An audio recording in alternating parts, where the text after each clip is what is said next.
حضرت علی کی جنگ احد مکمل داستان۔ پس منظر جنگ بدر میں مسلمانوں کی فتح کے بعد مکہ کے کفار بہت غصے میں تھے۔ انہوں نے فیصلہ کیا کہ بدر کی شکست کا بدلہ لیا جائے۔ قریش نے 3000 فوجی، 200 گھڑ سوار، بڑے بڑے سردار کے ساتھ مدینہ پر حملے کی تیاری کی۔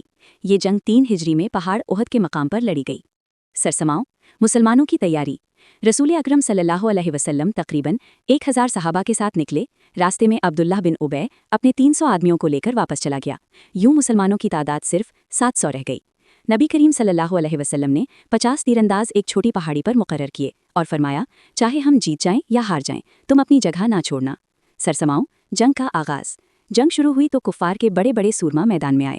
ہر بار حضرت علی آگے بڑھے اور اللہ کے حکم سے ایک ایک کر کے کفار کے مشہور جنگجوؤں کو شکست دی۔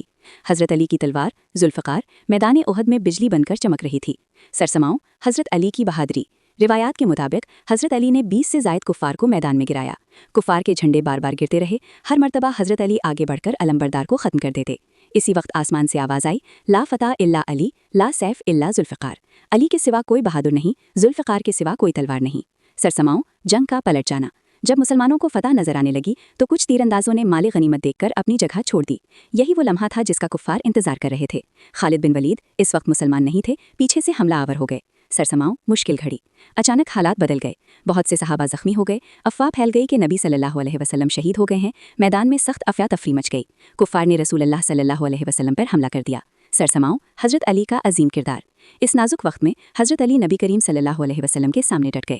آپ خود شدید زخمی تھے، جسم پر 16 سے زائد زخم آئے۔ ڈھال ٹوٹ گئی، تلوار ہاتھ سے چھوٹ گئی، لیکن آپ پیچھے نہ ہٹے۔ ہر حملہ آور کو روکتے رہے۔ سرسماؤں پانی لانا۔ جب رسول اللہ صلی اللہ علیہ وسلم زخمی ہو گئے تو حضرت علی پانی لائے۔ حضرت فاطمہ زخم دھو رہی تھیں، آپ دشمنوں کو قریب نہ آنے دیتے رہے۔ نبی کریم صلی اللہ علیہ وسلم نے فرمایا، اے علی، تم نے آج حق ادا کر دیا۔ سرسماؤں جنگ کا اختتام۔ آخرکار کفار یہ سمجھ کر واپس چلے گئے کہ مسلمانوں کو نقصان پہنچا چکے ہیں۔ اگرچہ یہ جنگ مکمل فتح نہ تھی، لیکن اسلام ختم نہ ہوا، رسول صلی اللہ علیہ وسلم محفوظ رہے اور حضرت علی کی بہادری تاریخ بن گئی۔ سرسماؤں جنگ احد کے اہم سبق۔ اللہ اور رسول صلی اللہ علیہ وسلم کے حکم کی مکمل اطاعت ضروری ہے۔ تھوڑی سی نافرمانی بھی نقصان پہنچا سکتی ہے۔ حضرت علی کی وفاداری، بہادری اور قربانی بے مثال ہے۔ مشکل وقت میں سچے ایمان والے پہچانے جاتے ہیں۔ سرسماؤں نتیجہ۔ جنگ احد میں حضرت علی اسلام کی ڈھال بنے، نبی کریم صلی اللہ علیہ وسلم کے محافظ بنے اور قیامت تک کے لیے بہادری کی مثال قائم کر دی۔